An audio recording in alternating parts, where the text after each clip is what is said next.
मासूम बहू घमंडी सास। घमंडी और सख्त हृदय वाली पुष्पा 92 वर्षीय अपनी सास विमला पर बहुत जुल्म करती थी। ससुर के गुजर जाने के बाद से पुष्पा ने अपनी सास विमला का जानवरों से भी बदतर हाल कर दिया था। वो उसकी गिनती घर के नौकरों में करती, उसे अलग थाली में खाना देती, रहने के लिए अलग छोटा सा कमरा। ये सब देख पुष्पा के पति आलोक को बेहद दुख होता, लेकिन वे चाहकर भी ना कुछ कह पाते ना कुछ कर पाते। एक तरफ उसकी 92 वर्षीय वृद्ध माँ थी तो दूसरी तरफ उसकी धर्मपत्नी। वो करता भी तो क्या करता, वो असमंजस में पड़ गया था। तभी एक दिन पुष्पा अपने पति आलोक से कहती है, सुनो जी, मैं सोच रही थी क्यों ना अपने बेटे राहुल की भी शादी करा दे। देखो ना, घर का सारा काम मुझे अकेले करना पड़ता है और वो बुढ़िया की देख रेख भी मुझे ही करनी पड़ती है। मुझसे नहीं होता ये सब। ठीक है, हम राहुल के लिए लड़की देखना शुरू करते हैं। वैसे भी अब उसकी उम्र हो चुकी है।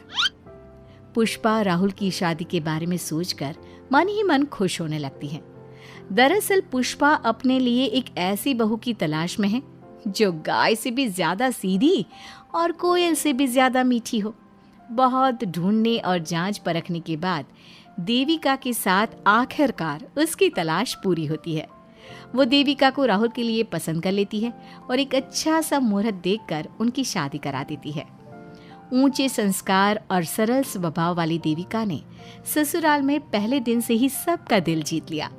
वो रोजाना अपने ससुराल में दिन की शुरुआत पूजा पाठ से करती और सबका अच्छे से ख्याल रखती। एक दिन देविका सबके लिए डाइनिंग टेबल पर प्लेट लगाती है। सभी लोग टेबल के पास आकर बैठ जाते हैं। देविका अपनी दादी सास का भी हाथ पकड़कर उन्हें डाइनिंग टेबल पर बिठाती है और उन्हें खाना परोस ही रही होती है कि पुष्पा उसे रोक लेती है। ठहरो देविका। क्या हुआ मम्मी जी?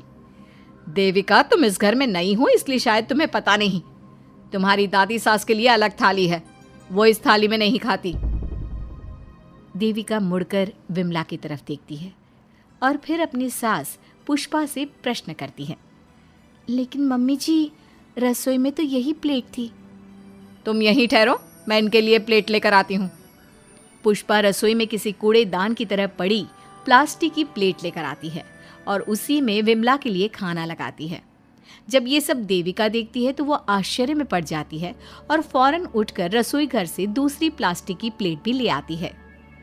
अरे बेटा, ये दूसरी थाली तू किसके लिए लाई है? देविका मासूमियत के साथ जवाब देती है, आपके लिए मम्मी जी। हाँ, मेरे लिए? पर क्यों? माँ जी, जब आपने अपनी सास यानी मेरी दादी सास को प्लास्टिक की प्लेट में खाना लगाया तो मैं समझ गई कि यह ज़रूर आपके घर की कोई परंपरा होगी, इसलिए मैं आपके लिए भी ये प्लास्टिक की प्लेट ले आई।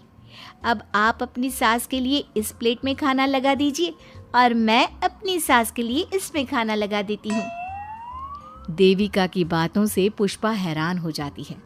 वो सोच में पड़ जाती है कि वो अपनी बहू देविका की मासूमियत पर खुश हो या फिर उसकी नासमझी पर दुखी।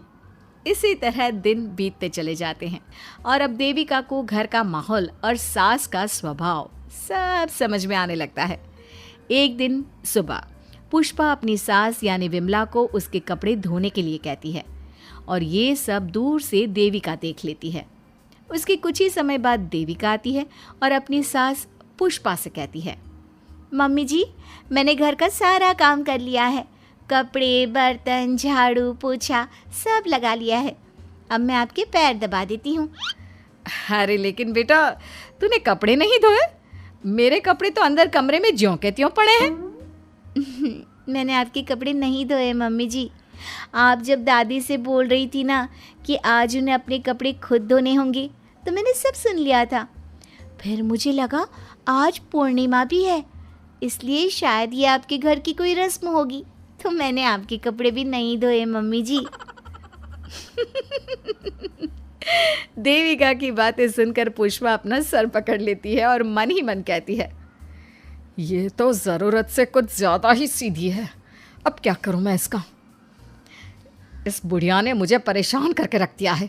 एक तरफ वो ज़रूरत से ज़्यादा सीधी मेरी बहू जो मेरी हर हरकत को इस घर का रिवाज समझ लेती है और दूसरी तरफ ये